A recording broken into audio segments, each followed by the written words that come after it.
এই বিচিত্রের মধ্যে অবস্থান করেছিলাম। এখানে আসলে অনেক ইয়ে আছে, আমার বন্ধু বান্ধব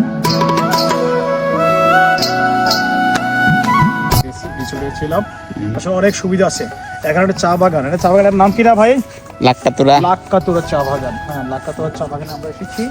আমরা আসলে অনেক কিছুই এখানে এনভায়রনমেন্ট ইয়ে করেছি এবং সবচেয়ে আমার ভাই যিনি ভিডিও ম্যান, হ্যাঁ উনি আসলে জীবন হেল্প করেছে, জীবন ভাই হেল্প করেছে। জীবন ভাই স্পেশাল ধন্যবাদ।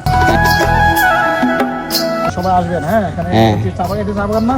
হ্যাঁ, চা বাগান অনেক বড় চা বাগান। হ্যাঁ, কতটুকু আছে? এইদিকে অনেক বড় আছে। এটা একদম বড় আলুর তোল গেছে। এটা আমাদের আলুর তোল গেছে। হ্যাঁ, আলুর তোল এই আর কি। হ্যাঁ ভাই, হ্যাঁ এটা কি লাগছে? লাক্কাতুরা চা হ্যাঁ, লাক্কাতুরা এটা আমাদের এনটিসি। এনটিসি, হ্যাঁ, খুব সুন্দর হলো। হ্যাঁ, খুব মনোরম দৃশ্য আমরা একটু উপভোগ করলাম। Thank you.